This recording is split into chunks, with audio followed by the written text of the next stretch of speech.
My name is Deji Babalola. Welcome to the African Business Club. Our goal is to normalize financial literacy, networking, and sharing of ideas and collaboration among Africans. Um, Before we introduce the topic today, we have a few meeting guidelines, but before I go through the guidelines, I just want to thank everyone again for coming here. I know there's a lot of tension in the country right now amidst a pandemic and of many levels, police brutality and financial crisis, people are unhealthy, there's sickness being spread. There's a lot happening, and I appreciate everyone here still committed to their finances and understanding the economic impact and importance this all has for all of us. So just wanted to say that. So here are the few guidelines. The moderator will mute everyone's mic while the speakers give the main presentation. Once the speaker or expert is completed, there will be time for Q&A and a discussion session. At that time, you can unmute yourself to ask questions, share ideas and feedback. You can also post questions in the chat window in the meantime. The session will be recorded and shared with everyone via email. And I'll allow Wale to introduce our experts today. Thank you so much, Deji. Can you guys hear me? Yes. All right, thank you. I'm just going to be introducing the speaker. Today we have two experts on the call to lead the conversation. The first expert goes by the name of Funso, aka the Rich African. Funso is a Dave Ramsey financial coach. He helps working professionals get a better handle of their money by helping them develop a solid financial plan to get them out of debt, start saving, and begin investing so they can build generational wealth. And the second expert is Nina Chimanga. She was born in Nigeria and raised in Cameroon. She migrated to the United States at the age of 18, and she's a first generation African American, and decided to embark on the journey of becoming debt-free so she could build generational wealth for her family, invest, and give back to her community. Another reason for her to becoming debt-free was simply to live on her own terms and to embrace all the options becoming debt-free gives you. She also believes the options are endless and worth the sacrifice of becoming debt-free. So Funso, please feel free to take it away. Thank you so much, Wale, for that introduction. If you can go ahead and give me access to share my screen, I guess once you're done sharing. Okay, you should be able to share. Go ahead.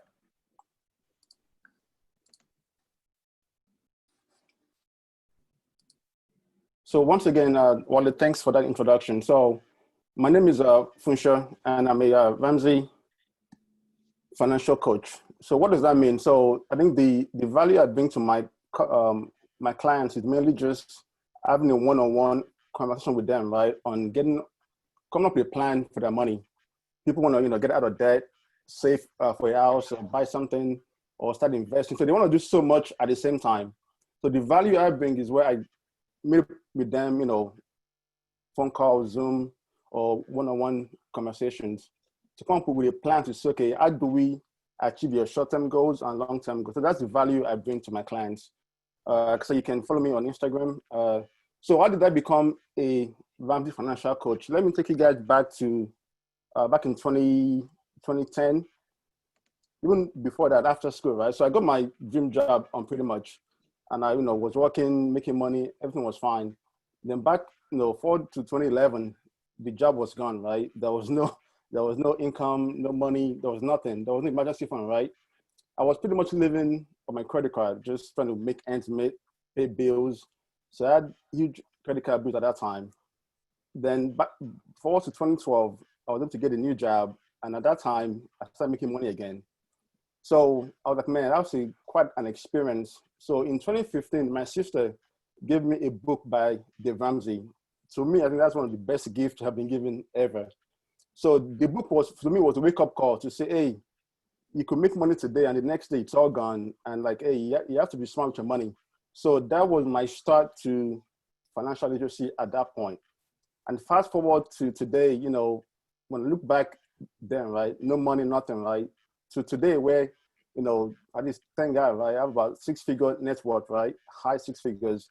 and with a goal to get to 7 figures very soon. So I look back and say to everybody, it's possible. You just have to put the sacrifice, put in the time, and put in the work. So for today, we're going to discuss getting out of debt.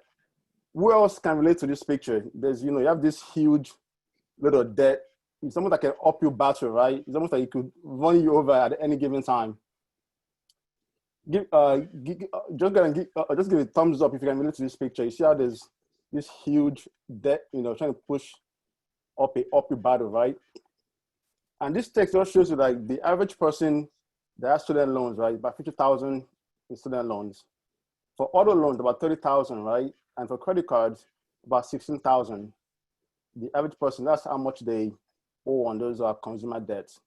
So our goal for today is for me to share some guidelines, some processes to help you get out of debt, to live your best life. And also the main goal I know for me is to build wealth. Getting out of debt is just one step, but the main goal is to build wealth for the long term, for the next generation as well. So this is what we're going to discuss today. So what is debt? Why should you get out of debt? Then how do you get out of debt as well? Then towards the end, there's going to be a personal story from Nina. I know she's on a debt-free journey, so she'll be sharing a journey so far. Then we'll have a Q&A session as well. If you have questions, you can write it down, put it in the chat box, but we look forward to those discussions at the end. So what is debt, right? So debt is an obligation that requires you, the debtor, right, to pay money back to the creditors. I think the main cost of having debt is the interest you pay over the life of that loan. But more so, it's the opportunity cost of that payments made, because instead of you paying that money to these creditors, right, you could be investing that money to build with your own wealth. So that's the loss you get from paying back those debts. Also, it could be a strain on personal finance, because most time people just get a paycheck before it's going out to debt as well. So you pretty much have this strain on your personal finance. And the last one, people have mental and emotional health issues just from having so much debt. They don't know where to start, where to go. So it could be a strain on your mental and emotional health.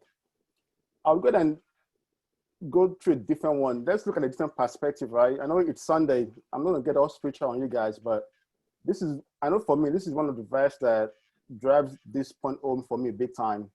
It's from Proverbs, right? 22:7.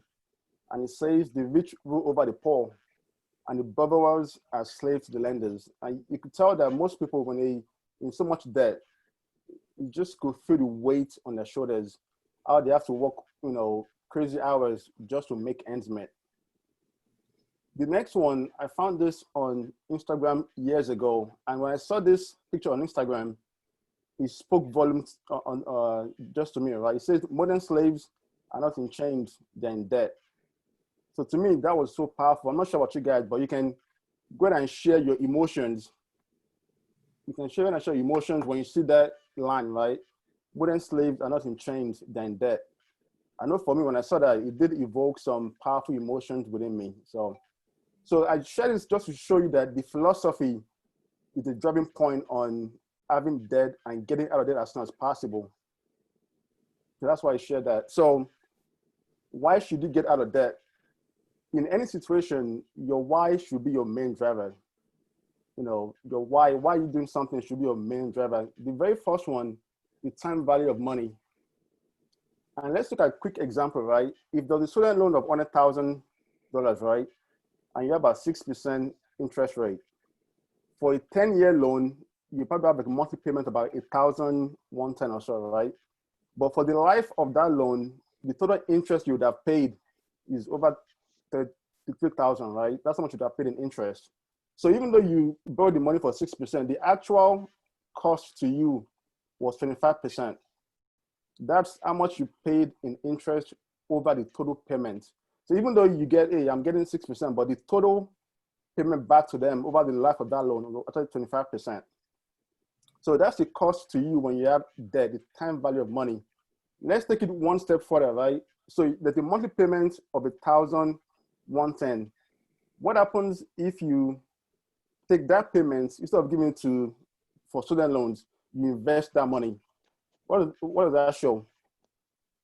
So I'm showing two examples, right? If you take that 1,110, right, and you go for the life of that same loan for 10 years, you would have made about 190,000 in your investment account if you were to invest that money. If you go even a step further than that, right, go 30 years, that's over $1.3 million of the value of that monthly payment invested over a long period of time. So to me, this is one of the reasons why you should say, you know what, I'm going to get out of debt as soon as possible. It's just the time value of money. The next one, your sanity, dignity, and freedom. I'm going to just a little segue what's going on today, right? You know, we know that there's killing and everything going on the streets, right? And some people are just stuck in a dead-end job. They can't speak up because if I lose this job, you know, there's no income, I'm going to struggle. So sometimes when you get out of debt, it's just that freedom you get from, hey, I can live life on my own terms. The next one, personal and family goals. You want to travel with your kids, spend more time with your kids, right? Travel the world. You want to give back on mission trips. But people can't achieve those goals because they are stuck in debt. So they pretty much can't do much. So those should be your whys of, hey, this is why I'm going to get this done. And the last one, financial goals. What's your end game? What's your financial goal? I know for me, it's to build wealth. So, but most people, when they are stuck in debt, student loans is a major one, right? People are stuck in debt and they can't build wealth because as the money is coming in from their paycheck, it's just going back out to all these loans, bills, and everything, right? So the sooner you can get out of debt, the faster you can achieve those financial goals. If you want to go ahead and I'm going to make it interactive, put some comments in the chat box. What's your own why? Why do you think you want to get out of debt as soon as possible? So we can discuss that towards the end. What's your why for getting out of debt? So how do you get out of debt, which is the main question, right? How do you get out of debt? The simple answer I can give you guys is the fastest way is to throw as much money as possible, as fast as possible. Shikena, that's pretty much it. Just throw as much money as possible, throw the debt as fast as possible. But let me share some tactics on how to get this done. So the very first one, stop borrowing money. That's like someone told me, if you find yourself in a hole, stop digging. That's the very first thing, stop borrowing money. I put this to say, figure out within yourself, where does the issue lie, right? And face it. Are you overspending, you know, impulse spending? Find ways to address those issues and find ways to mitigate those issues, right? Use cash instead of credit cards. Most people are just, you know, addicted to shopping every single time. And the way the world is going, they make it so easy to shop where people with one-click shopping, a bunch of boxes come from Amazon at your door, right? You can disable one-click shopping. Find ways to minimize impulse spending. The last two are key to me because have the right insurance in place. One thing is, if you don't have the right insurance in place, if you have an issue, right, it could be one accident away from going back into debt. So have the right insurance in place because then you can shield yourself from all those unforeseen issues. The last one, have an emergency fund. Because most times when people have emergency funds, when something happens, let's say, for example, driving your car, right, and the engine knocks, they go right back into debt, put it on a credit card, or just go borrow more money to get into more debt. So having the right insurance is a good shield for those unforeseen issues coming up. And the last one, have an emergency fund. It's a good cushion to say, hey, if I lose my job or if something happens, I can always go back to that account. I know for me, when I had the issue over a decade ago, right, there was no emergency fund. So when I didn't have a job, when there was no income, I was just spending my credit card like crazy. That was how I was able to maintain myself back then. So, but having an emergency fund is a good way to say, hey, if something happens, there's a pile of money somewhere I can go back and dig to before I get a new income or something coming up, you know. So that's first thing, stop borrowing money. The next one, you can minimize the interest paid. Like I said a while ago, right? So the cost of debt is the interest you pay over the life of the loan. So one way is for it to refinance, for example, your student loans, right? If you can get a lower interest rate, then that would minimize the interest paid over time and also help you get out of debt much faster. The next one, use a credit union. So I actually had a client a few months ago. She had a car loan and interest was crazy. So what we did for my coaching session was, hey, let's go to credit union, borrow how much you owe on that car at a lower interest rate, pay off the car loan. Now you now owe the credit union, but at a much lower interest rate. So that's an option to say, hey, instead of paying this huge interest rate on a car or something, right? Go to a credit union, get a much lower interest rate, pay off the car loan, then you can now pay back the credit union, which now has like a lower interest rate, and you should be able to pay them off much faster. The last one, do not consolidate your student loans or your loans, right? Because when that's done, you're combining all your loans into one big loan, and that's not the best plan for you. One, you might have high interest rate. Also, because it's such a big amount, you lose motivation as well to pay off that loan. So I would recommend do not consolidate your loans at all. Just, we'll share if a good process to go through to pay off your loans. So, but I would say don't consolidate. The next one, budgets. This is, to me, this has been a game changer for my personal finance life. Most people don't do this, but I would say if you can take just one thing from this session, budget your money. For me, the key benefits are it helps you live within your means. I always give this story, right? Imagine if you are the CFO of Apple, or maybe you are the CFO of Microsoft, right? And the CEO says, how did you spend money in the first quarter? Can you tell the CEO, I have no clue how I spend the money? That's not acceptable, right?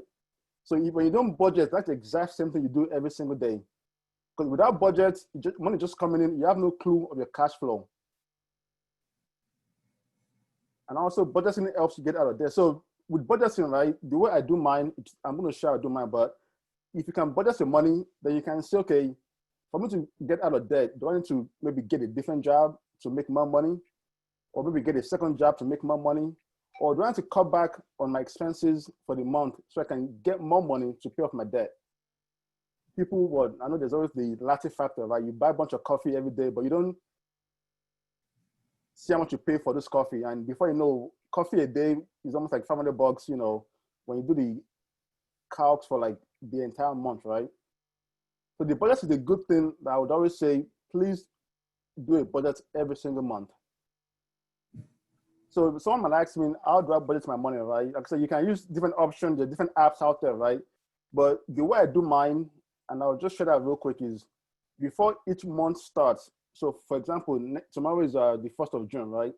So before each month starts, I will say, okay, I know I'm going to make this much money this month, you know, based on my last month's income, right? Then I say, okay, what are my expenses for this coming month? So every money coming in is been assigned to a category.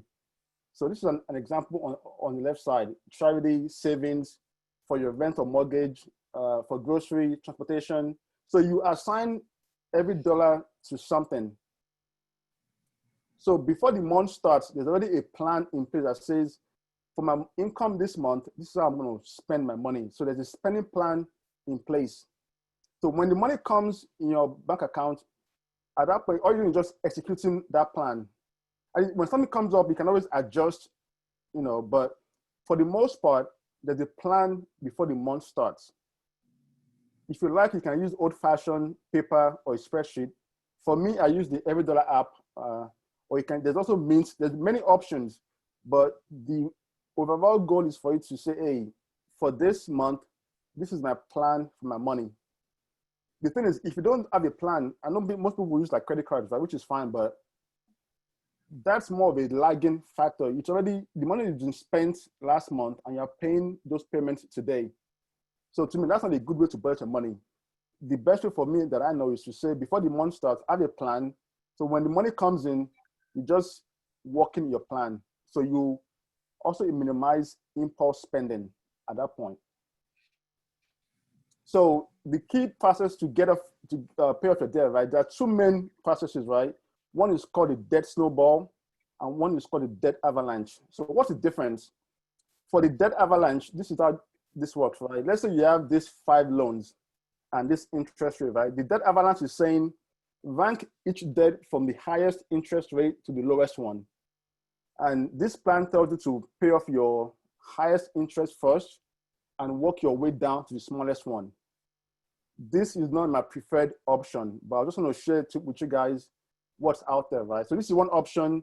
You start from the highest interest rate and you work your interest rate down to pay off your debt. The way I talk to my clients is what's called a debt snowball. The way this works is that you list all your debt from smallest to largest. Don't worry about the interest rate. From the smallest amount to the largest amount. So the plan is you pay the minimum on all your debts. Pay the minimum on credit cards, on student loans, on any car loans, or medical. So pay the minimum on every single thing, right? Then any extra money from your budget or from that month would go on your smallest debt. Once that one has been paid off, then you take that money you were paying on that smallest one, and any extra money, you put it on the next loan. So you keep doing that until you pay off all your loans. This to me is a better option because you celebrate small wins, right? So you celebrate, because once you pay off the smallest one, you get some ginger. Hey, I've achieved this smallest one. Let me go to the next one. But if you go to the biggest one first, it takes you a long time to get it paid off. So you lose motivation. But with this plan, you start with the smallest one first. Once that one has been paid off, go to the next one, go to the next one. So those small ones give you that, push. You say, okay, I've done it. Because the way we humans are, right, we want instant gratification. So if you do a big loan first, you just lose steam. But with the smallest one first, once that one is paid off, go to the next one. So before you know, you have this big snowball. And by the end of the day, there's this big amount of money that goes for the biggest debt. And to me, that's the biggest thing to pay off your debt, even the debt snowball. So now I'm going to have Nina share a debt-free journey story. Nina, you want to go ahead and unmute yourself? I'm actually not muted.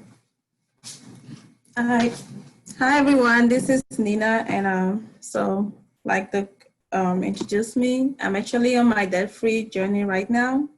So it's been a long time coming, and I decided to actually embark on this journey because I was just like sick and tired of like owing people, sick and tired of having to work and you don't see your money and you have to pay people every month. So I just wanted to just be free and just live life on my own terms and just do whatever I want with my money. And I don't have to owe anybody. So I actually decided to really start my debt-free journey. I think it was July last year because like when I turned 28 last year, and I was like, well, I'm almost getting to my 30s. And I don't really want to get into 30s having debt because I have other priorities like having to build wealth and stuff like that. So I don't want to owe anybody. And so I set a goal for myself that before I hit 30, and I'll be 30 next year. So I'll be 29 this year, and I'll be 30 next year. I want to be debt free. That's my goal. I don't want to go into my 30s with any kind of debt. So July, I didn't really get serious, but from December, when the year was coming to an end, and I was like, okay, the year is coming to an end. We are moving into a new decade. I need to do something. What can I do to change my life? What can I do to change my situation, my financial life? Because if you can be making all this money, but you're still broke, and that's the situation where I found myself in. I was still broke because you're owing. So I made a decision December 2019 that I'm going to change my financial tree and change the trajectory of my life. So I don't want to owe anymore. So I kind of have a rundown of all my debt. And when I put everything, I was flabbergasted. It was about $122,000. And that was a lot from student loans. Student loans alone was about $100K. And then I had other debts like credit cards and maybe some little one or two debts around. So, but everything summed up to about $122,000. And I'm like, this is a lot of money, Nina. You have to figure a way out to pay off this debt. So I did exactly what Funso was saying. I wrote down my debt. And by that time, I was watching a lot of Dave Ramsey because he really inspired me. Like, that's where I got a lot of inspiration from Dave Ramsey. I watched a lot of his podcasts and his shows, and I saw how a lot of people were paying off debt. People were paying off 300,000. And I'm like, this is doable. I can do this, because before I was already defeated. That is not possible. But by watching him and getting testimonies of other people, how they pay off 200,000 in 5 years, in 4 years, whatever time frame, I'm like, this is really doable. I have to get to work. I can't keep procrastinating anymore. So I listed down all my debt, everything I owed. I had about 15 student loans account, and my servicer is Navien. So I went to my Navien account. I looked up all my debt, and it was about almost 100,000. I listed all the 15 different Navien accounts I had, listed out the credit cards and the other little debts I had, the non-consumer debt. I don't have a house yet, so it was just consumer debt. And by consumer debt, some people get confused. That's like student loans, car notes, credit cards, home equity loans, personal loans, government debt, IRS, 401k. That's what it means when they say you have consumer debt, because some people don't get confused, excluding the house. If you have a mortgage, it's not part of that. So that's pretty much what consumer debts are. So I listed down everything, and I had to come up with a plan. Which one am I gonna pay first? And me following Dave Ramsey and just with my own personal knowledge, I was doing a lot of research. I said I'm gonna use the debt snowball method. So listed down everything from the smallest to the biggest, and I started attacking the debt. So that kind of gave me motivation with the debt snowball, because when I pay down one account, I am motivated. I celebrate my wins. I'm like, oh. So when I sum up everything, was 122. I started in December, and I'm almost down to about 30,000. So just to tell you, it's doable. And my goal is to be debt-free by December of this year. So I've been aggressively paying off my debt. I've been living so frugal. All I do is pay rent and nothing else, just basic bills, bare bones budget. And I had to come up with a budget. And the budget system I use is like the zero-based budget, where you give every dollar a job.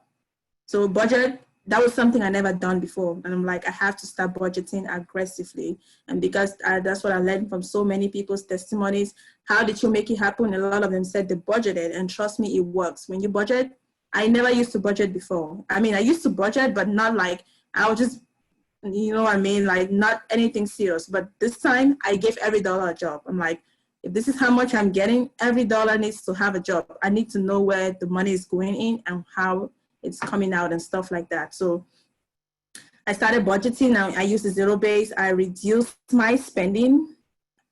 If it's not basic necessities, no getting of nothing extravagant. No vacations. And like Funso said, before you even want to be debt-free, you have to know your why. Why do you want to be debt-free? What is the driving force behind you wanting to be debt-free? If you don't have a why, and then you don't have a purpose, because that why is going to fuel that purpose. It's going to make you want to work very hard to get off that debt. And my reason was just I love to travel.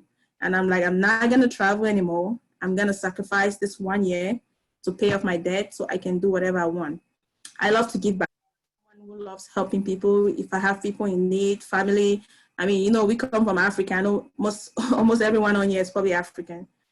We have a big family. We have big families. You have your nieces, nephews, uncles, you have everybody. You have to take care of people. So I love helping people.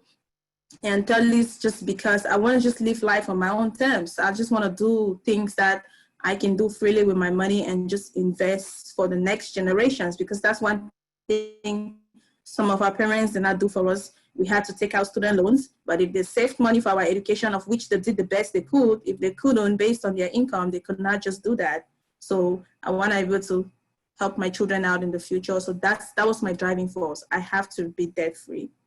So I started attacking my debt very aggressively, paying off the debt and using the debt snowball. When I do all the minimum payments, whatever I have left, I push it to the next one. And just like that, it could help me attack my debt. And out of 15 student loans I had, I'm down to 4 accounts. So that's like a very big motivation, because when I see one account paid off, it motivates you to tell you that this is possible, and you just keep going, paying off the other accounts in just like that. And I just want to encourage everybody on here, if you're in debt right now, or if you're on a financial debt-free journey like me, It's possible, it's doable.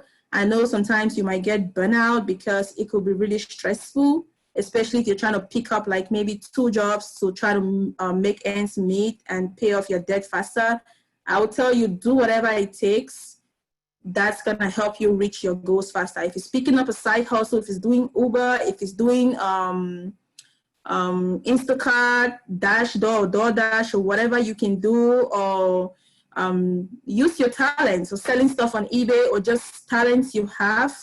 Do whatever you can do and start charging people for the talents you have. Do not give out free services, because that could help you to you can turn that into a side hustle and use your talents and put that towards money to help you paying off your debt. So right now I really just rely on my job, and sometimes I started doing Instacart at one point, and then I just do it really slowly when I feel like, but I rely on my job to help me pay off my debt. But whatever you can do, do it. And one more thing, avoid getting more debt. So while you're already in debt, I try not to use like, credit card is a big issue. A lot of people have issues with credit cards. If you cannot use credit cards diligently, do not use it. I use credit cards because I'm responsible and I understand how credit works. And even I know how to use it. I make sure I pay off my balance every month. I don't carry a balance. I don't accrue interest and all that. But that was not how I was in the past. I would rack up credit card debt and just pay the minimum balance. Feel like it's okay and just go about my life spending money, which I don't have.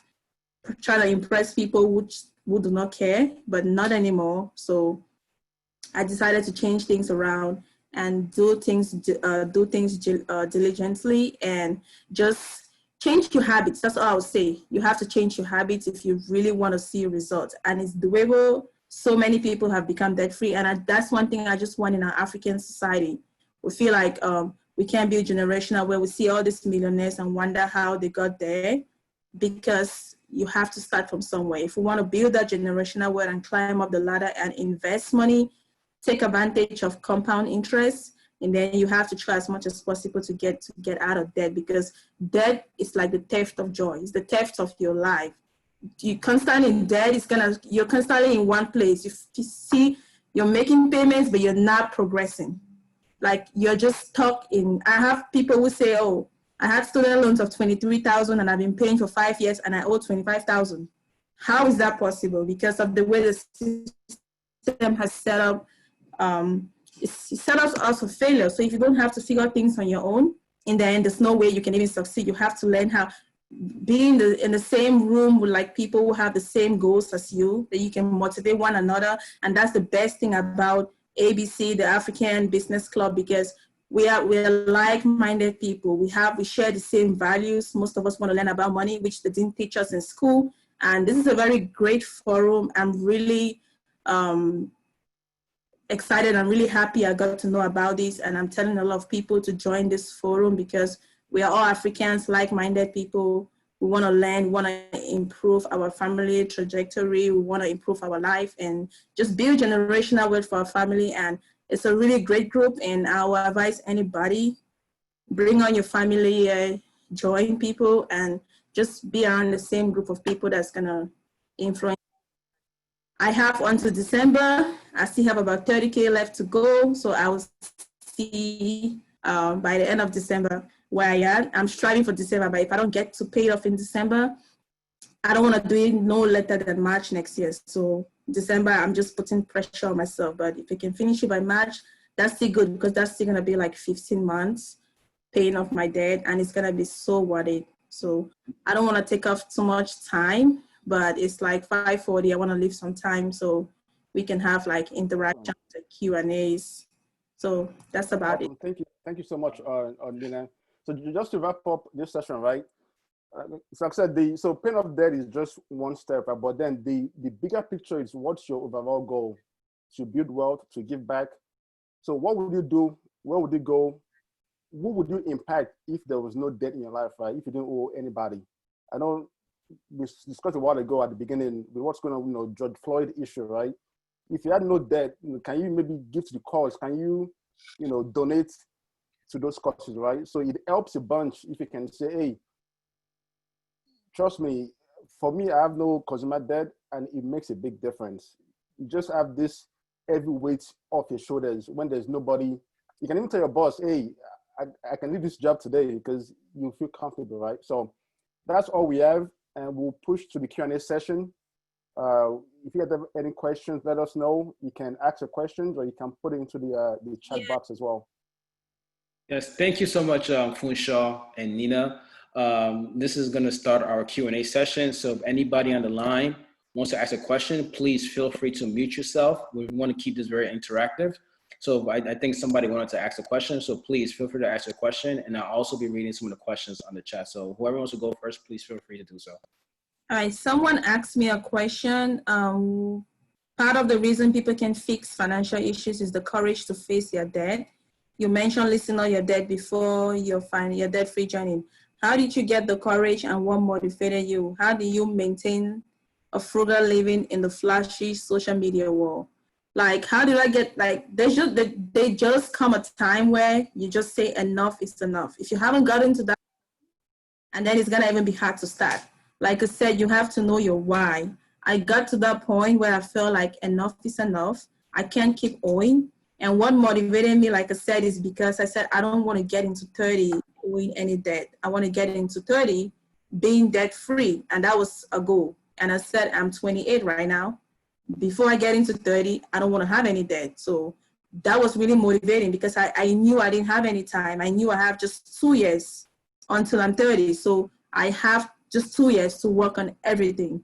I don't care how much I have. I'm not going to get any more debt. And I will just work with what I have and just try not to add any more debt. And I just had to be very intentional and be realistic with myself. I had to face my fears. I had to face it and be like, this is it. You really owe this amount of money. You took out the student loans. You signed those promissory notes. You're responsible for them, and I have to pay them back. Let me just add to that, right? I think even if you go beyond paying off debt, even to build wealth, like the one I've done so far, it takes sacrifice. It takes big gasification, because you can't try to be like everybody else. I'll say this simple thing, right? When I was in debt years ago, right, I was wearing Gucci, true religion. Today that I have way more net worth than years ago, I'm okay with just wearing a simple t-shirt and just normal pants. It's just a sacrifice you have to make. You say, do you want to look flashy, or do you want to build wealth? Just pick one. That's what I was saying. Exactly. And being frugal, like most of my friends know me, like I love to travel, I love going out, I love buying nice stuff. I tell them straight up. And like, hey, you want to hang out? Do you want to travel? I'm like, nope, I'm sorry. I'm on a debt-free journey.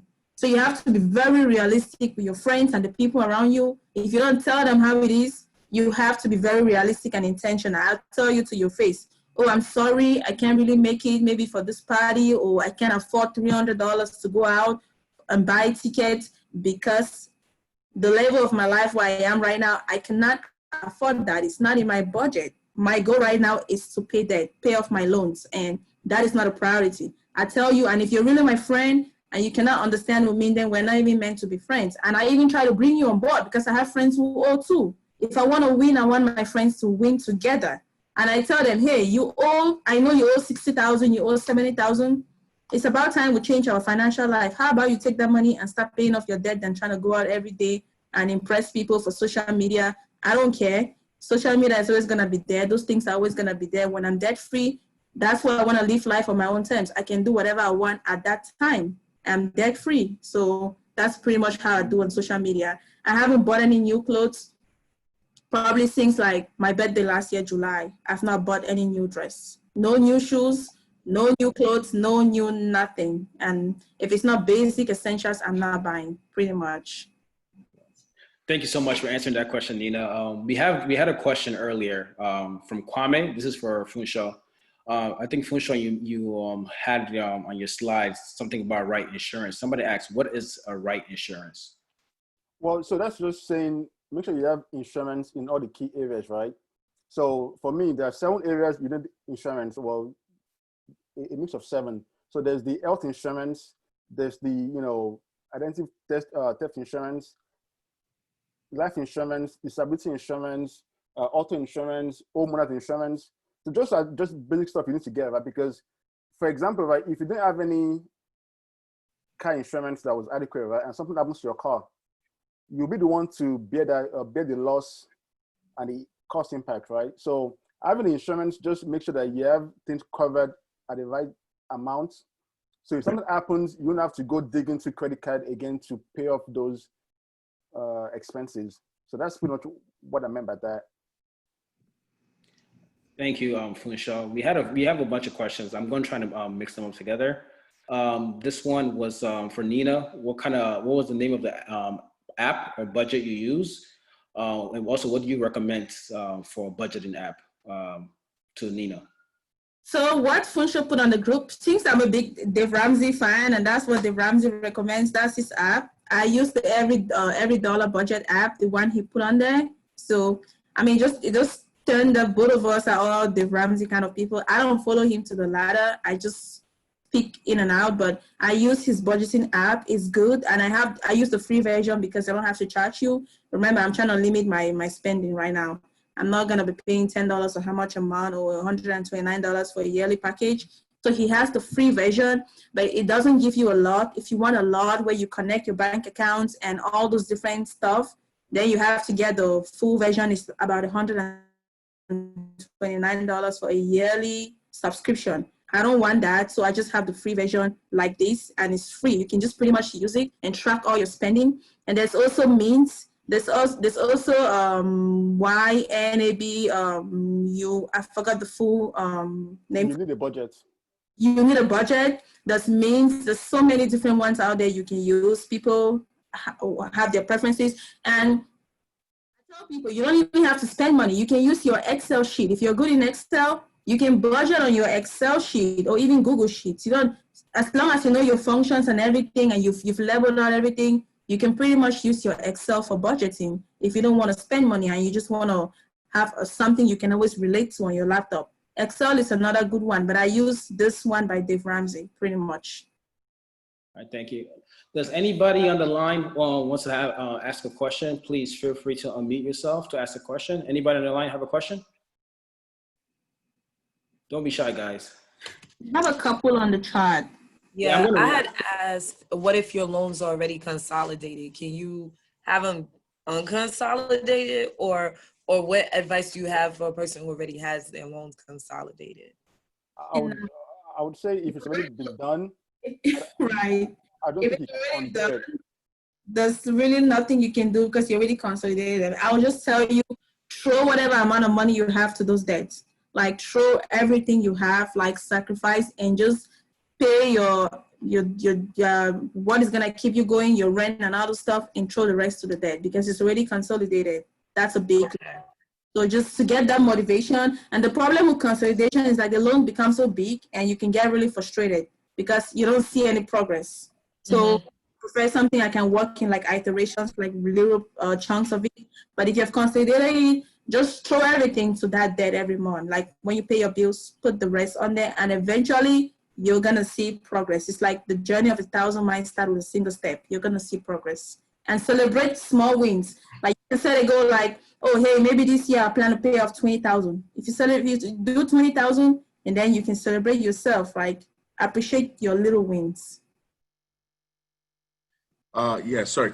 Can you guys hear me? I have a little point about that consolidation. Can you guys hear me? Yeah. Okay.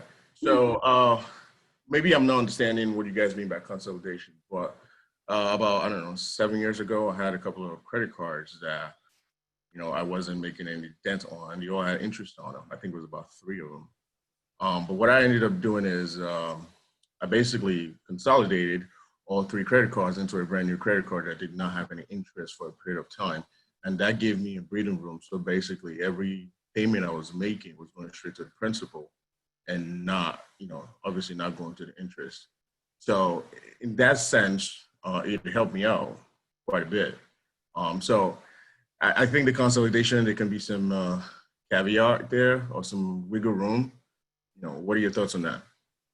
So that's not really consolidation, but that's more of a balance transfer, where you transfer balance from one credit card into a new one that has 0% APR for fee. And I did that years ago, right? But even with that though, you're not really attacking the issue because debt payoff is more of a behavioral change for the most part. So when you start doing balance transfer, you're just going to move the debt from one bucket to the next bucket. But you're not really attacking the real issue, which is to say, hey, let me stop borrowing money. Let me look for ways to pay this debt off, right? So I see what you're saying, but that's more of a balance transfer on credit cards. When people consolidate is when they take like a bunch of like student loans and debts into maybe their home equity. So they roll this bunch of debt into their own mortgage, or they roll a bunch of debt into just one single payment. But when that's done, you have this big loan at a different interest rate. But the thing is, you actually pay more over the term of that loan because you're paying smaller payments over a long period of time. So it takes you much longer to get out of debt. That'll be my feedback on that.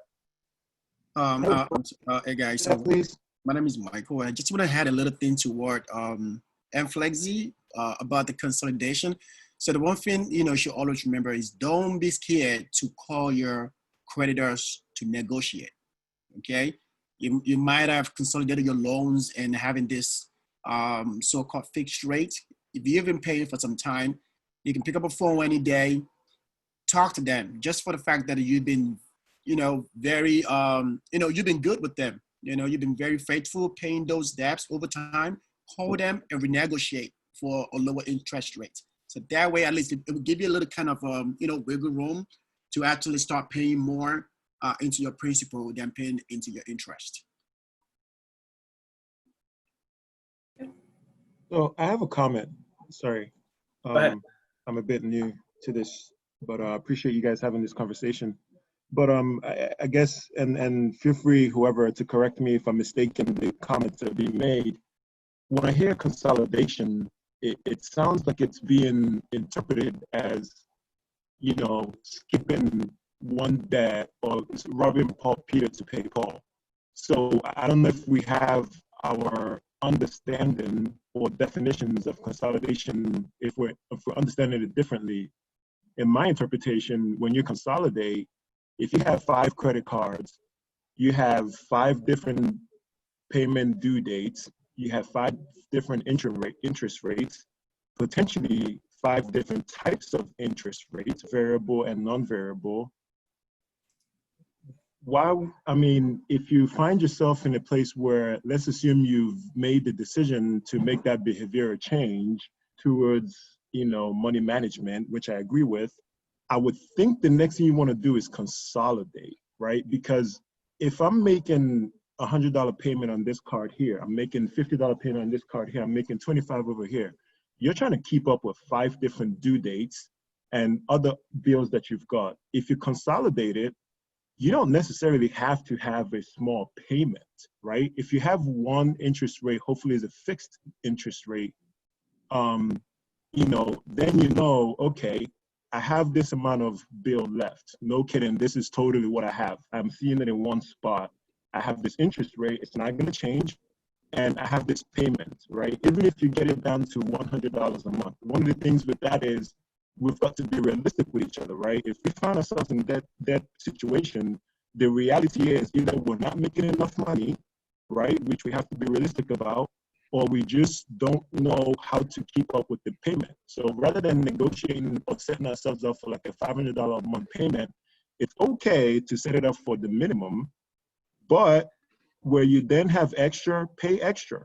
There's nothing wrong with that. In my opinion, and you guys correct me if I'm wrong, but there's nothing wrong with that. But at least at that point, now I'm making one payment, right? And you better get your act together so you don't go take up another credit card and run up another bill. But I'm making one payment, I have one interest rate, right? Then I can set myself up with other things I need to do, both financially and from a life situation. But I interpret that as what consolidation should be. I mean, some people might be doing it incorrectly if they're just moving from one card to another and then run up that card once again, then yes, it's just a balance transfer. But if you're consolidating into one card, and God help you, it's a good card with a good interest rate, just pay that card off, right? But I think the thing we have to also understand with that is this is still America, right? I mean, Hertz just went bankruptcy. We all probably rented from them. Who knew they were in that much debt? right? So I'm not saying keep debt, but I am saying manage it properly. And if you have to consolidate it on your journey to paying it off, because paying off debt in this country is a journey, unless some of us on the phone have 500K to buy a house outright cash, then I'm guessing that person is not going back to Nigeria, right? Because, you know, if you spend on that money at one go, buy a house, you're not going back home. So, you know, I think that's my interpretation of consolidation. The key things that I would say to wrap up my comments is, because I'm passionate about this, because I've had to go through this as well, is, you know, when you do this, make sure you've made the decision to change that behavior, which I agree with the rich African, my man. That's what your name comes up as. Make sure you've made that behavior change, right? Make sure you have a fixed interest rate. Otherwise, that thing will switch up on you like crazy, right? And make sure what you negotiate as your payment is sustainable. If you decide in any given month to pay more, perfect. But make sure it's sustainable because you don't want to default, right? And then stick to the plan. Stick to it. If it takes 5 years to pay it off, fine. Take 5 years to pay it off, right? It's not going to hurt your credit that much. So that's my take on consolidation. And if there's a benefit to having not consolidated your loans, for instance, student loans, let's say forgiveness, for instance, don't regret it. If you can't deconsolidate, fine. Just stick to your own plan. Your financial plan does not have to be the same as everybody else, right? So again, I think I agree with, you know, with the behavior change, but I also think it's also about making sure that you understand what consolidation means. It doesn't mean take what you have now, dump it somewhere, stop paying that, but then go run up yourself another debt. No, it's make your life a little easier so you still have room to do stuff, but be realistic about how much you can actually make as your payment on a monthly basis. I'm open to feedback and criticism. Yeah, that's very right. And in terms of consolidation, like you said, if you're not willing to change the behavior, and that's one thing, some people are not very disciplined, right? They say, oh, I've made up my mind to really change my financial life. And by the time they consolidate, they still go rack up more debt on the other cards, and that becomes a balance transfer. The consolidation is actually good sometimes if you can actually have too many debt and you decide to stick to the plan like you said and pay off on those debt and do not take up any more debt. Then it's good in that sense because now you have one payment, you don't have to worry about the other ones, and you have a roadmap on how you want to pay off that money. But then if you still intend, again, we are all humans, right? Some things always come up and you'll be like, oh, whatever, I'm gonna go, I need money, I have an emergency, and that happens. So like when you don't have an emergency fund, if you do consolidation without an emergency fund, and if you fall into an emergency, you have a high risk of going back into another credit card debt because you don't have an emergency fund. So that's another very important thing in paying off debt. Make sure you have an emergency fund. So if in case of an emergency, you can fall back on that cash and not on credit card. And that's what I tell people every day and people around me. A credit card is not for emergencies. No, you need to have an emergency fund. A credit card is to use and pay back, not to fall on it when you have an emergency. Because trust me, that's the notion a lot of African people know. The ones I've talked to. So what I asked them, why do you have a credit card? For emergencies. And I'm like, no, that's wrong. It's not for emergencies. So consolidation has its disadvantages and advantages in a nutshell if you understand how to use it and if you make good use of it. Yeah, I'm going to add onto that, right? So just to add one more point on consolidation, right? You have to run your numbers. So for me, I'm an engineer by trade, right? We run everything by numbers, right? So look at the life of the entire loan. When you consolidate, right, and look at the entire life of the loan, most times your interest will actually be higher, and the interest you pay over the long term of that loan will be higher than if you were paid off individually. So not to belabor the comment again, but just run the numbers and see what makes sense for you. But for the most part, you come out better if you don't consolidate back. So it's still based on numbers though, to see what happens if you pay them individually. And for the 5 payments, you can do auto pay. So that shouldn't be an issue at all with you keeping up with 5 payments. There's auto pay where you just schedule your payments for each month. That shouldn't be an issue. And I would say one last thing, right? Everyone assumes debt is normal. It's not normal. we have the different philosophy, right? For me, I don't have any consumer debt, no credit card for over 5 years now. So don't let anyone tell you that's normal in America. It's possible to live in America with no credit card, with no debt. It's possible, but it's all about philosophy. So next question. I think just something to add, this is Pamela. With debt also, just because your debt is due at a specific time does not mean you cannot pay on the principal also. So obviously paying on the principal helps you avoid interest and helps you pay off the debt faster. So one way and also looking at debt is just having a time frame and also knowing that you can always throw extra money at the debt. So from what I'm gathering from consolidation, and the pros and cons of it or the different philosophies of it, it's like, well, if you consolidate everything, you're paying it over a longer amount of time, which means you're paying more interest, which means you're not saving money. But at the same time, even if you consolidated your debt, if you paid on that principal and paid it off faster, then you don't have to pay that interest rate. So like people who take out car notes, for example, yeah, just because the car says it's you paid over 5 years does not mean you have to pay it off paid off over 5 years. You can pay it off in a year. You can pay it off in 2 years. So I think the biggest thing is just like that mindset and wanting to not be in debt and then always working towards that and sticking to it, and not just sometimes people just get comfortable and it's just like, well, I have this time or I'm comfortable, so, and then that debt just slowly like piles up. And another thing, I think once I think the way a lot of us were raised and society makes you think, oh, just because I'm earning the money I have to spend the money, and that is not necessarily the mindset you should have, because obviously that's what puts you in debt. So a lot of these things honestly just boil down to like mindset. And once you have that mindset and you put your mind to something, just ultimately trying to stick with it. That's just my 2 cents.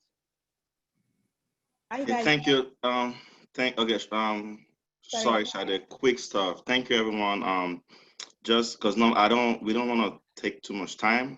However, I just want to make a quick announcement, and then we can continue this conversation. We plan on ending this by 6 p.m. But this looks like a very interesting topic. So we can, if everybody's okay with continuing after this, that's fine. But if you want to drop off, that's also fine. But before we go ahead, we have just like Deji mentioned in the beginning of this session, this is an interesting time in our community, with COVID, with everything's going on with Africans all over the world, in Africa itself, in Africa, in America, in China.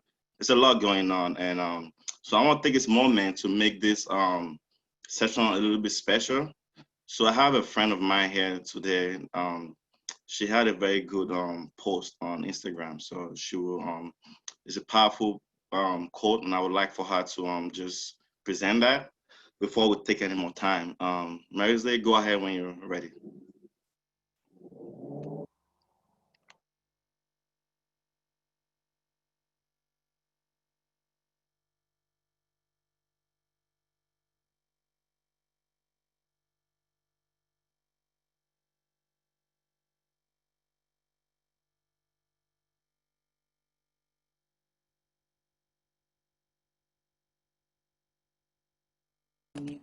Okay. I actually want to just, I'll make it brief. I want to thank you guys for having me on about this, and just to kind of connect it with what we've been talking about, thinking about this piece. It's more of a frame and a literary reflection, and thinking about wolves, survival, and how this way of thinking, or at least changing or exploring this perspective, could help us tap into our financial, emotional, mental, and spiritual goals. So this was inspired by what's been happening in the political, social climate.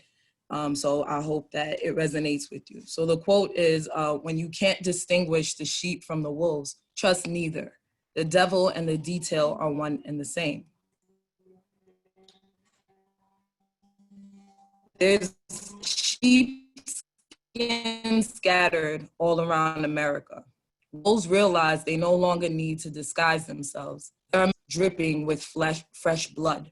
They revel in the comfort of their duplicity and get off on never actually killing sheep, but wearing their skin to gain trust before leading them to the slaughter. Throughout history, Black people have been analyzed, studied, probed, prodded, and dissected. The details of their complex history under the microscope and their culture pilfered by well-meaning whites. Generally trusting and forgiving, Black America has given white America the benefit of the doubt. After all, many are teaching our kids, running nonprofits in underserved communities, and donating money to causes that benefit issues impacting Black communities. The question remains, what returns has these efforts yielded in the long run if we are here now? In addition, their presence is not without cost. The paradoxical hand that helps is also destroying the fiber of the communities they serve with microaggressive behaviors, passive-aggressive intimidation tactics, and unconscious biases that show that in spite of their designer sheep duds, many are still wolves. That's it. And we'll be following ABC, following you guys, and I just shared my handle as well, and I'll be participating in these every 2 weeks. I'll be here every because I really need this. So thank you guys for making this accessible, and thanks, Doyen, for having me. Thank you so much. That was wonderful, and I love that. Well, I'll get to the last segment of this, and then, like I said, this is over technically, but this conversation, really sounds like something everybody's interested in. And we also have just a quick announcement. We have a section, more of like interactive session. This section on Sundays is just more of like, we introduce a topic. So every other Tuesday, we have an interactive session called Talk to Us Tuesday. So the next one will be on what date is that? On the 9th. So I think, we'll continue this conversation on Tuesday, and people can share more of their views.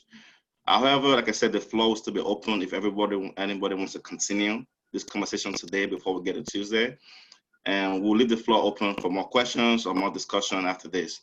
But I want to get to our last segment. I'm going to ask our speakers to each give us something we call common sense finance tip. So common sense finance tip is just something that's very common that they think we should do, but we often miss those things. So I'll ask Nina to go first, give us a common sense finance tip, then Funso can go right after that. So for my common sense finance, I am gonna say get what you want and spend less than you earn. And that's what I tell everybody. You might be making 300,000, but if you spend so much money, if your spending is not controlled, you're gonna be broke. So demand every buck for your worth at your job. If you get any job, know the pay scale for that job, whatever is medical, IT, engineering, whatever field you're in. Get all the money you need for your work, because you're gonna be putting in most of your time, 9 to 5, into that job. So you deserve to be paid, and that's how you build income. So use your 9 to 5 to fuel your investments. So I don't want to die working 9 to 5. So I work 9 to 5 and I spend less than what I make, because that's the way I feel like I can get out of debt, build wealth, invest, and give back by just living below my means. If I'm making 100K, I try to live on like 40K and probably pay off debt and invest the rest, pretty much. Yep. I would add that my own common sense tip would be budget. I think that speaks for itself. For me personally, it's helped a bunch. All it's doing is just saying, for each month, this is my plan on how I will spend my money. Trust me, if you're not doing it, just give it it takes about 3 months or so to get a good handle of what's going on, but don't do it after you spend the money. Do it before you spend the money. Like I said, try to do it every month. It's just a plan saying, this is how much I make, this is how I'm going to spend the money for this month. And you can always adjust if something comes up along the way, but you need a budget. Trust me, like even the company you work for, your salary is already part of the budget for each month. They track every money. So if you're not doing a budget, you're missing out. That's my common sense tip. Thanks. All right, thank you guys. Once again, this is African Business Club. Our goal is to normalize financial literacy and promote collaboration in our community. We want to thank our speakers, Funso and Nina, for speaking today. And Nina, thank you so much for sharing your story. The transparency we need that in our community so people can see this is doable. And also thanks for everybody coming in to join us today. I would just like to say, once again, it's a tough time we're going through as Africans. And usually I end this by just saying, let's remember we are kings and queens. So I'm going to say that again, but now with more meaning. We are kings and queens, so we have to treat each other as such. I went to a protest today, and it was just beautiful, seeing how everybody came along, the unity, the love. I mean, not everybody's going to go in the front line or to go to a protest, and I'm not saying everybody should if you're not comfortable, but we all need to do what we can do in our own little community, in our homes, in our community. Let's show each other love more than ever. So that's just my own little tip and advice. And with that said, I know, Sade, I'm very sorry I cut you off earlier. So I'll let you go. And once again, this is over, but if anybody wants to continue the conversation. Hello, Mr. Can I quickly speak something? Can I quickly say something just before we go? Yes, please. Yes. I think it's very important. So thank you for the work you guys are doing. I really appreciate you guys all. And it's very, very important in the African American community in terms of financial literacy. But one important thing that needs to be coupled with this, I know it might not be directly related to this, but it's about the health. It's about our health.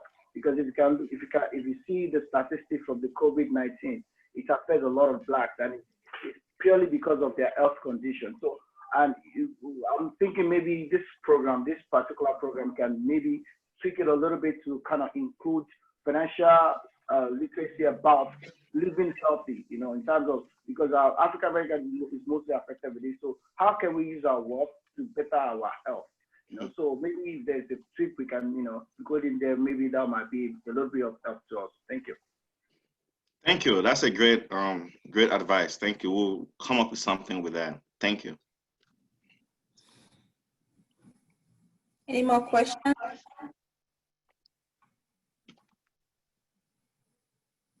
Somebody's asking. I think, yeah, there's some questions on the chat group also. Someone's asking, so what I have personally, I have 6 months of expenses, say for emergency. And I know it takes a while for people to get there, but mine is 6 months. So it's saying, if, for example, each month, my normal expenses, mortgage, light, everything about, let's say, for example, 3,000, right? Then what you save is about 18,000 for the emergency. Like I say, you don't have to do that all at once. You can start small, but slowly work your way to a point where you feel comfortable, because it feels different when, in 2018, 2019, the government shut down, right? And people that work for the government lost their income. They were stuck. So, because you never know, it's a matter of when, not if. Emergencies will come every single time, but it's a matter of when. So it's just a good shield against those tough times. Like you can start maybe with 1,000, but just keep working your way to a number where you feel comfortable saying, 6 months of expenses. I know for me, my next goal is to go to 12 months now. From 6 months, go to 12 months. So I would say it's whatever works for you. So you can do 1,000 for, but just keep working your way up to a point where you feel really comfortable. But 6 months is a good base level. Then if you can, go past that. But don't feel like you have to do that all at once, though. Slowly work your way to that point. Thanks for the question. I think there was a question about bankruptcy on the group chat. I know there's a conversation going on about that. Yes. So there's I have a few questions, in the beginning that somebody left. I'm just gonna read just a few questions and see if Funso or Nina can answer them, right? Somebody asked, from Femi Ade asked, what avenues do you recommend for wealth building? And also Sade asks to everyone, how do you maintain frugality while most African families misunderstand frugality as stinginess? So I'm not sure if Nina or Funso wants to answer those two questions. Well, so I'll take Shade's one first. So I know it's tough as Africans. I think it goes back to boundaries though. So you have to find ways to set the right boundaries with families where you will just be open to say, hey, I'm trying to get out of debt. This is what I can give for now, or this is what I can afford for now, and just find a way to work out. I know it's going to be a touchy subject, but it's managing those boundaries. That will be the biggest thing. It might be tough for Africans, but you have to find a way to let them know, hey, this is what I'm going through. Because, like I had a quote a while ago, you can't pour out of an empty cup. Because even if yourself, you're not doing well, you can't help more people. So the way to help more people is to help yourself first, so you can help more people. The next question from, I think you said from Femi, right? So for wealth building, what I've used pretty much 2 avenues, right? Real estate, which is just my house, right? Getting paid off, and also in the stock market. Those 2 things make up my net worth for the most part. Those 2 items. Thanks for the question. Yes, Funso, I think I'm just gonna ask one more question before we wrap up. One question that we had come in was, can you explain the difference between good and bad debt? And also another one is like, how do you get lower interest rate when you talk to creditors, or is it better to transfer it to another company? So I'm gonna, the first question, right? I'm sorry, I'm the wrong person to ask. Because my personal philosophy has been to get rid of debt entirely. So to me personally, like I said, this is just my personal view. I don't see any good or bad debt. That's just me. But to someone else, what it means is just bad debt is consumer debt, credit card, student loans, car loans. Good debt is more like your mortgage, because you're really building your assets with that debt. So I'm not gonna lie, I'll be transparent. I have a mortgage, but my goal is to pay it off within the next few years, which I'm on track to get that done. But that's just a difference. What's the next? What's second? And let me add to like the good and bad debt. Like I feel like there's some people say like student loans, like there's not really good and bad. Good debt to be any debt that's gonna help you improve on your life. That's what I would say. So if you're taking out student loans, probably to go to medical school, or say to go do a course, and you know that's gonna the return on investment is gonna be good, and you're gonna make more money, and you're gonna be able to pay off that debt. By all means, you can take up those loans, because I mean, if you want to go to school, and school is probably like 50,000, and then you can't pay for it, but you know you go to school, and still even before you go to school, really assess the kind of degree you want to go do. How is that degree gonna help me in the future? Am I gonna make money off this degree? I see people like, especially Africans, some people, I have friends even that went to school and did sociology, and they have a student loan debt of 60,000. And I'm like, well, do you want to work with a sociology degree? First of all, we are Africans, like, what do you want to do with that? But if you went to school, maybe for like IT or medical school, and you know the return on investment, even if it takes you 2-3 years to pay off that debt, you're going to have that return on investment. By all means, do it, because nobody has 200,000 saved somewhere to go pay for school, unless if your parents not save that from you, or you won the lottery or something. So you can use that money to fuel something that's gonna build you a good return on investment in the future. It's gonna increase your wealth. It's gonna increase your lifestyle and your future. But I don't just, what I discourage is people taking out student loan debt to go do some degrees that are not gonna help them or improve in their career, or just taking off debt and then probably just taking the balance of that debt and just living lavishly of it. But I don't mind student loans as long as you're using it for the right thing and you have a means you're gonna pay back for student loans. So that's the take on it. And loan debts like credit cards and payday loans, you should not even be doing that. Payday loans are wrong. All those kind of loans, don't take them. Car loans, that's considered a bad debt to me, because you're losing money every day you drive that car. That's a liability. You lose money on the car. So those are like examples of bad debts to me. And if you're not very, very knowledgeable and you understand how credit works, don't take out a lot of credit cards if you don't understand credit, because you're gonna get into a lot of debt. So thank you so much, Nina. Thank you, Funso, for answering those questions. Just one more question before we close. This is coming from somebody in the banking industry. He said he deals with a lot of clients who come to him to consolidate some of their credit cards and loans, but some of them have like really horrible credits and he can't help them. So what would your advice to this person in the banking industry to some of his clients? For me, I would tell you, first of all, build your credit. And as again, back to the question, you have to understand how credit works. Credit is something that a lot of people don't understand. And I was in that same boat. I knew just pay off your balance or pay the minimum payment, and that's about it. You really have to understand how credit works. And I tell people you don't have to go pay no financial service or pay creditors to help you build your credit. You can, if you have a bad credit, you can do all the work on your own and fix that credit, even if you start at 400 or 500. Just pay your balance, reduce your utilization rate, avoid taking on more debt, make sure you pay it in full every month, and all those little things to help you fix your credit, and then eventually you can do whatever you want. Because at one point my credit was about 5 something, but right now I'm almost close to an 800, and I didn't pay nobody. I did everything on my own. I just had to do a lot more research on credit, understand how credit works, and I just did the rest on my own.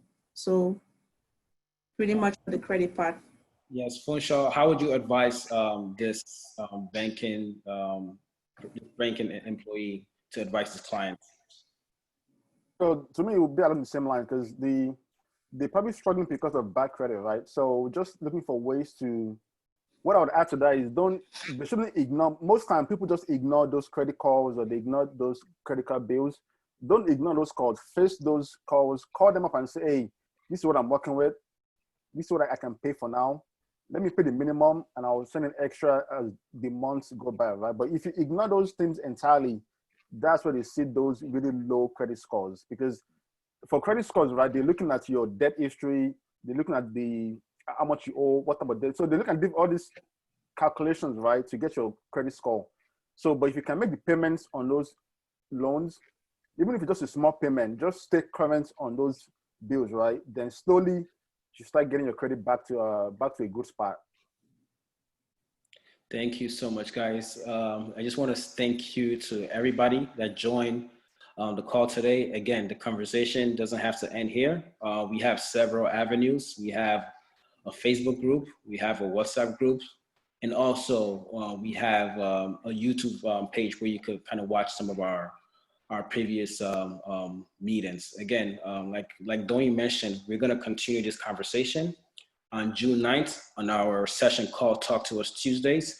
So please feel free, for the people that are still on the line, please feel free to type in your email address in the chat window and we'll send you that invite to continue this conversation. We also have this chat history saved, so we could address some of these questions during our session on June 9th. Again, thank you everybody for joining.